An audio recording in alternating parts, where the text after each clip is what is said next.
성도 여러분, 지난밤 평안하셨습니까? 2025년 6월 13일 금요일 새벽 기도의 시간입니다. 함께 기도하겠습니다. 사랑이 많으신 하나님 아버지, 주님의 부어주시는 은혜에 감사드립니다. 지난 한 주간을 하나님의 사랑과 은혜 가운데 잘 보내게 하시고 다시금 안식일 예비일을 맞게 하시니 감사합니다. 그리스도의 보혈의 피로 우리의 죄와 더러움을 씻고 새로운 마음과 새로운 피조물로서 주님을 경배하며 다시금 믿음의 출발을 할 수 있는 안식일 시간 될 수 있도록 인도하여 주시옵소서. 오늘의 말씀 가운데 함께하여 주시며 항상 주님의 음성에 민감하게 반응할 수 있는 주님의 자녀들 되도록 주님 인도하여 주시기를 예수님의 이름으로 간절히 기도합니다. 아멘. 네, 오늘 새벽기도 말씀 묵상 시간은 부조와 선지자 책으로 말씀을 나누는 마지막 시간입니다. 다음 주 새벽기도 시간부터는 예언의 신 선지자와 왕, 여기 위대한 예언자들이라는 책으로 새벽기도 시간을 이어가도록 하겠습니다.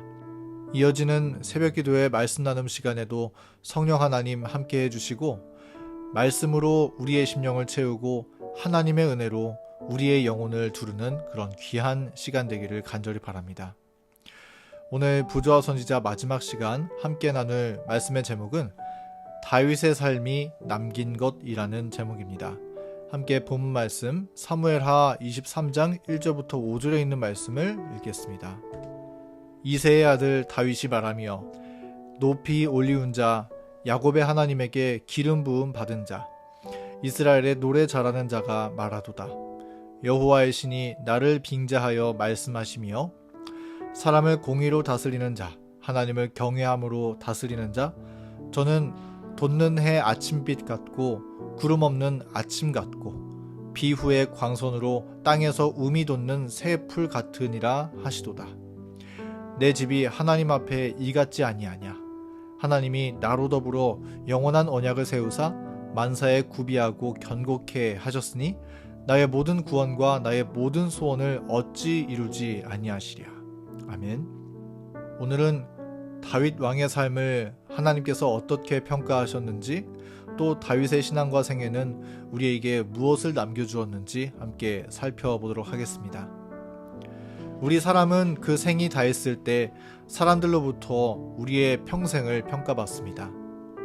그런데 그 평가의 기준은 그 사람이 이루어 놓은 업적이나 성과와 같은 것이 되고는 합니다. 하지만 우리의 삶이 다 지나갔을 때 하나님께서 우리의 삶을 바라보시며 내리시는 평가의 기준은 조금 다릅니다. 하나님께서는 사람이 세운 어떤 공로나 어떤 외적인 요소가 아니라 그 사람이 갖고 있는 마음의 중심을 보시고 평가하시기 때문입니다. 그리고 이제 다윗이 그의 생이 거의 지나고 있을 때 하나님께서는 그를 보시며 이렇게 그의 평생을 평가하셨습니다. 오늘 주제 성경 구절에 있는 말씀입니다. 하나님을 경외함으로 다스리는 자 다윗은 돋는 해 아침빛 같고 구름 없는 아침 같고 비후의 광선으로 땅에서 음이 돋는 새 풀 같으니라. 아침에 돋는 햇볕, 구름 없이 맑게 개인 아침, 그리고 비가 갠 이후에 햇빛에 자라나는 음이 돋는 풀. 이 세 가지에는 한 가지 공통점이 있습니다. 그것은 무엇이냐면 바로 이 햇볕과 그리고 돋아나는 풀과 이런 것들로 말미암아서 주변에 많은 유익을 끼치고 넘치는 축복이 전해진다라고 하는 것입니다. 이 말씀은 다윗의 평생의 봉사로 말미암아 온 이스라엘에 하나님의 축복이 끼쳐졌다는 사실을 나타내주는 말씀입니다. 하나님께로부터 받을 수 있는 삶의 평가 가운데 이처럼 복스럽고 감사한 평가가 또 어디에 있을까요? 여러분, 우리도 우리의 삶이 맞춰졌을 때 혹은 우리의 지나간 삶에 대해 하나님께서 평가해 주실 때 이런 평가를 받을 수 있는 사람이었으면 정말 좋겠습니다. 성령께서 그대와 함께 하심으로 그대가 속한 교회가 축복을 받았노라고 그대의 주변이 충분한 희망으로 가득한 아침 햇볕처럼 빛났었노라고 이런 평가를 받을 수 있다면 우리 한 사람 한 사람은 주님으로 말미암아 이 땅에서 가장 행복한 사람이었노라고 자부할 수 있을 것입니다. 다윗의 생애는 그의 후대를 거쳐 오늘날의 우리에게도 많은 영감과 교훈과 은혜의 영향력을 끼쳐 주었습니다. 다윗의 삶은 우리에게 무엇을 남겼을까요? 부조와 선지자 754페이지의 말씀입니다. 다윗의 타락은 컸으나 그는 깊이 회개했고 그의 사랑은 열렬했고 그의 신앙은 몹시 강했다. 그는 많은 용서를 받았으므로 많이 사랑하였다. 다윗의 시편은 고범죄와 양심의 가책의 깊은 구렁에서부터 최고의 신앙과 하나님과 교통하는 최고의 위치에 이르기까지의 모든 경험을 총망라하고 있다. 그의 생애의 기록은 죄는 수치와 괴로움만을 가져올 뿐이나 하나님의 사랑과 자비는 가장 깊은 구렁에까지 도달할 수 있어서 믿음으로 회개하는 영혼을 높이사 하나님의 양자가 되게 하신다고 선언한다. 하나님의 말씀에 내포된 모든 보증 가운데 이것이 충실과 공의와 하나님의 자비로운 언약에 대한 가장 강한 증거들 가운데 하나이다. 우리가 다윗의 생애를 살펴볼 때 그의 삶은 좋은 믿음의 모본을 보여준 생애였지만 그러나 꼭 믿음의 기록만, 의로운 기록만 있었던 것은 아니었습니다. 때로는 넘어지고 때로는 흔들리고 때로는 흉악한 죄로 얼룩졌던 그런 삶의 기록을 다윗은 가지고 있습니다. 그러나 다윗의 삶이 우리에게 남긴 것은 아무리 깊은 죄에 빠진 사람이라 할지라도 죄에서 돌이키고 믿음으로 회개하는 자들을 하나님께서 다시 높이시고 더 큰 은혜의 역사 가운데로 이끌어 주신다는 것입니다.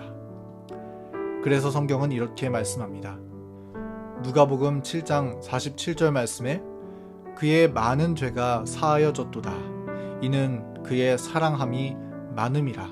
사함을 받은 일이 적은 자는 적게 사랑하느니라.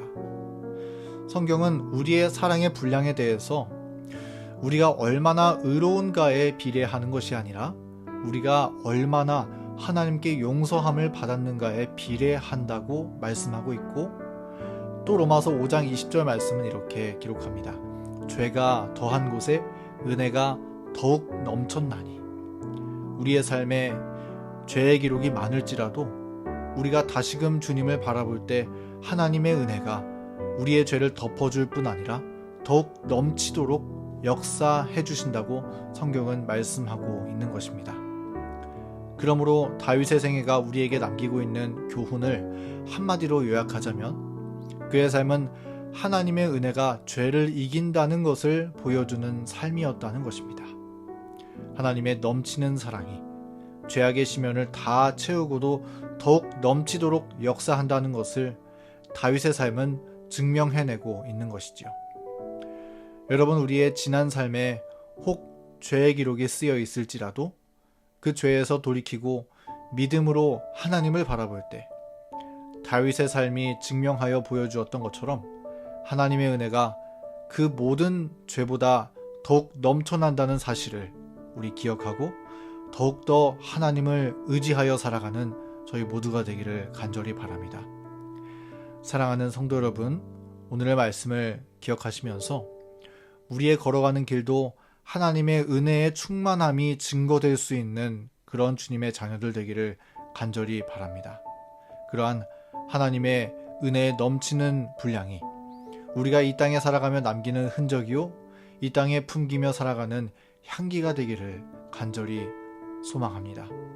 그래서 주님의 재림의 날에 그 은혜를 날마다 공급해 주신 우리 주님의 품에 안기어서 쉼을 얻는 그런 하나님의 신실하신 자녀로 살게 되는 저와 여러분 되기를 간절히 바라면서 오늘 말씀을 마치겠습니다.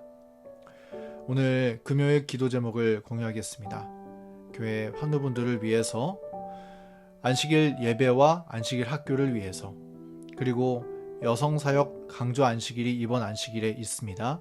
말씀을 전해주시는 이윤숙 집사님과 그리고 저희 교회의 여집사님들을 위해서, 이 행사를 위해 수고해 주시는 여성 사역자분들을 위해서 함께 기도해 주시기 바랍니다. 그리고 다음 주 소그룹 전도회를 위해서 우리 강사이신 신선철 목사님을 위해서 기도해 주시고, 그리고 은혜로운 소그룹 전도회 될 수 있도록 함께 기도로 동참해 주시기를 간절히 바랍니다. 그리고 개인의 기도 제목을 위하여 음악이 마칠 때까지 함께 기도의 시간 갖겠습니다.